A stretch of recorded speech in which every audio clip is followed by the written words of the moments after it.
biar mataku seperti matamu, pancarkan kasih-Mu. Ku mau jadi seperti-Mu.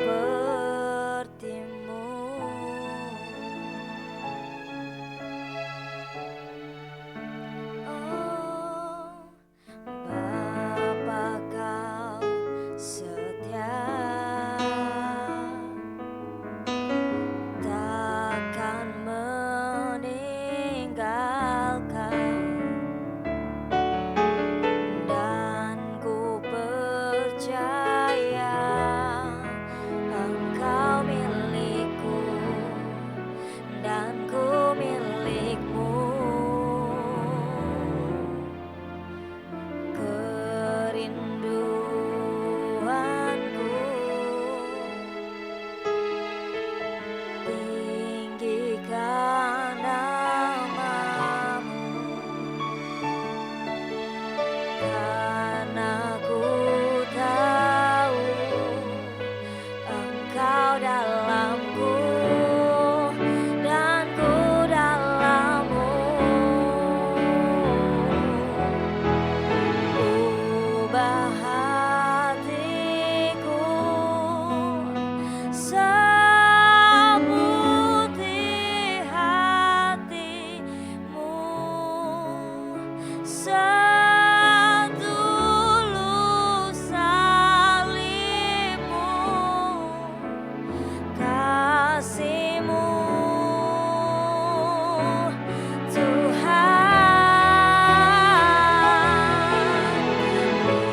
Biar mataku seperti mata-Mu, pancarkan kasih-Mu. Ku mau jadi, oh, ku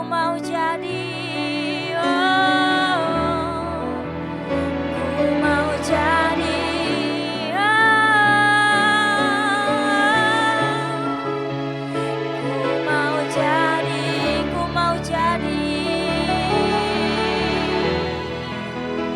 ku mau jadi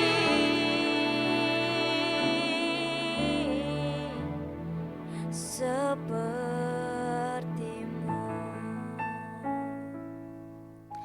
Ya Tuhan, kami mau jadi seperti-Mu. Oh, terima kasih Tuhan, terima kasih Bapa.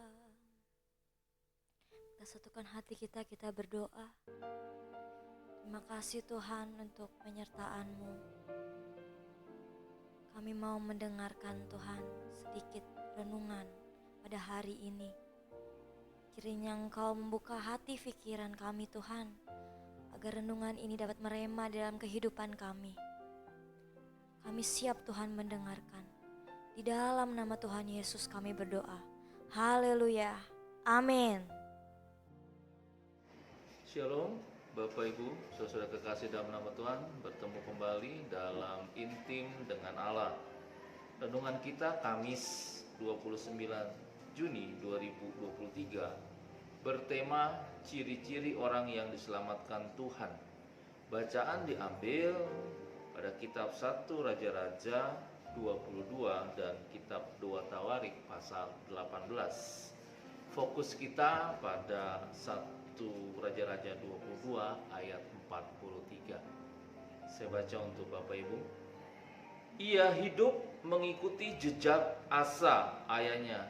Ia tidak menyimpang daripadanya dan melakukan apa yang benar di mata Tuhan. Saudara, Alkitab dalam 1 Raja-Raja pasal 22 ayat 41 sampai 51 mencatat mengenai kehidupan Raja Yosafat dengan memberitahukan beberapa hal kepada kita.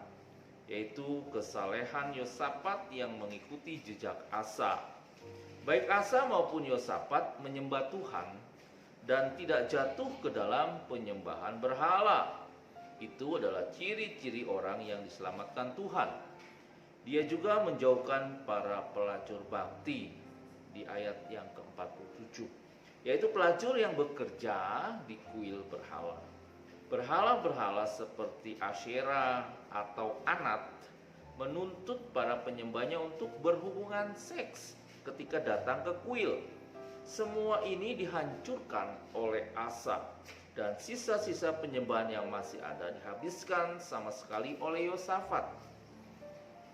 Saudara, seluruh praktek penyembahan berhala yang pernah dilakukan oleh orang Kanaan adalah sangat merusak. Itu sebabnya juga Tuhan membangkitkan orang-orang seperti Yosafat untuk menghancurkannya. Ketika tanda-tanda kehadiran agama seperti itu mulai muncul di tengah-tengah umat Tuhan sendiri. Di dalam keadaan dunia saat ini, kerusakan moral dan kebobrokan hidup menjadi begitu banyak.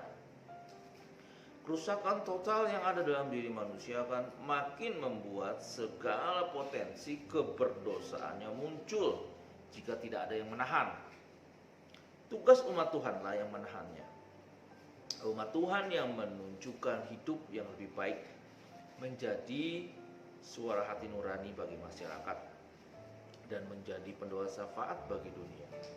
Saudara dan saya adalah bagian dari umat Tuhan. Biarlah kita menjalankan fungsi ini dengan setia.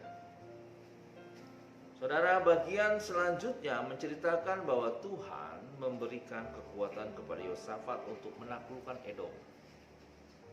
Edom dikuasai oleh kepala-kepala yang tunduk kepada Yosafat. 1 Raja-Raja 22 ayat 49 mencatat kegiatan dagang Yosafat. Segala hal ini dicatat dengan singkat. Tapi kemudian di 1 Raja-Raja 22 ayat 50 mengatakan bahwa Yosafat menolak bekerja sama dengan Ahazia anak Ahab. Pada waktu Yosafat mengalami kerugian karena kapal-kapalnya pecah, ayat 49. Mengapa dia menolak pertolongan Ahazia bin Ahab?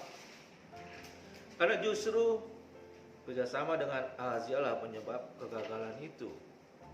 2 Tawarik 20 ayat 37. Lagi pula sebelumnya Yosafat terlalu dekat dengan Ahab. Dia menikahkan Yoram anaknya dengan anak perempuan Ahab dan membuat iman Yoram kepada Tuhan menjadi rusak dan kehidupannya penuh dengan kekerasan. Yosafat juga pernah ikut berperang dengan Ahab sebagaimana dicatat pada bagian sebelumnya, dan dia menderita kekalahan di tangan orang Aram. Inilah noda dalam pemerintahan Yosafat. Dia terlalu dekat dengan raja-raja Israel yang Tuhan benci. Biarlah ini pun menjadi peringatan bagi kita semua. Satu orang yang baik belum tentu akan menghasilkan anak yang baik juga. Jika anak itu tidak diajarkan mengenai mana yang pantas dan yang tidak pantas, dan jika anak itu tidak diajarkan takut akan Tuhan, maka tentu saja dia akan rusak. Tetapi seandainya anak itu diajarkan mengenai mana yang pantas dan yang tidak pantas, dan jika anak itu diajarkan takut akan Tuhan, tetapi pergaulan terlalu bebas, dan pengaruh paling besar yang dia harus hormati adalah orang lain dan bukan orang tuanya yang saleh, maka anak itu pun juga akan rusak. Yosafat yang takut akan Tuhan mengizinkan anaknya menikah dengan anak Ahab. Ini merupakan bagian dari jalinan relasi yang mau mereka kerjakan, tetapi relasi itu dibayar sangat mahal, yaitu kerusakan anaknya dan juga kerusakan seluruh Yehuda, karena anak itu menjadi raja menggantikan dia. Saudara, selanjutnya dalam 1 Raja-Raja 22 ayat 52 sampai 54 sangat kontras, yaitu mengisahkan secara singkat tentang anak Ahab, yaitu Ahazia yang melakukan apa yang jahat di mata Tuhan. Dia mengikuti jejak ayahnya dan sujud menyembah berhala. Ini ciri-ciri orang yang tidak diselamatkan. Tuhan sangat membenci orang-orang seperti ini. Sebab Tuhan sebenarnya tetap ingin memanggil Israel untuk kembali kepada Tuhan. Jika tidak demikian, tentu Dia tidak akan mengirimkan nabi-nabinya untuk Israel. Tetapi Tuhan membangkitkan Elia, Elisa, dan nabi seperti Mika untuk terus menjadi suara Tuhan yang memanggil mereka kembali.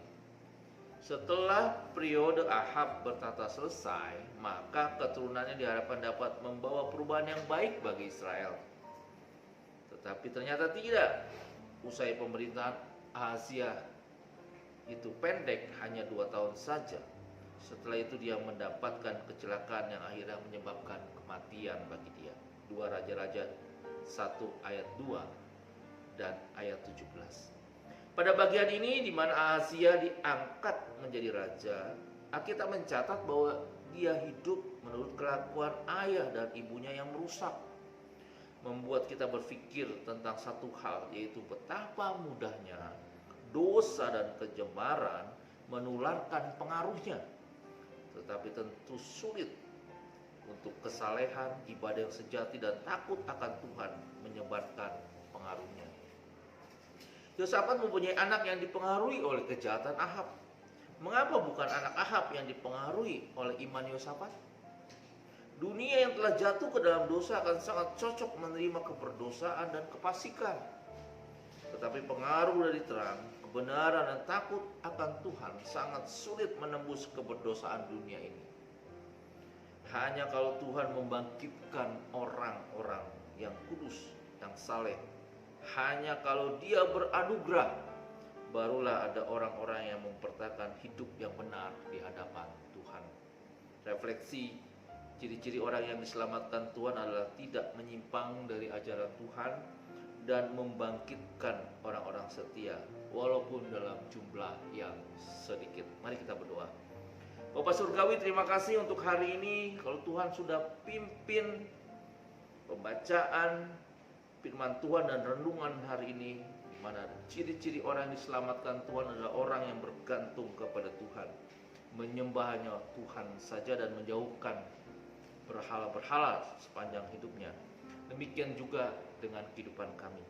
Kiranya Roh Kudus pimpin kami terus, sehingga kami adalah orang-orang yang diselamatkan Tuhan.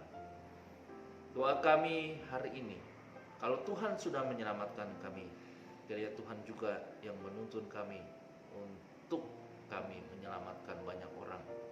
Oleh karena itu, perlengkapi kami lebih lagi dengan kuasa-Mu, sehingga setiap apa yang menjadi tindakan kami, ucapan kami, boleh membawa orang mengenal Engkau, Kristus Yesus, sebagai Allah dan Juru Selamat mereka pribadi.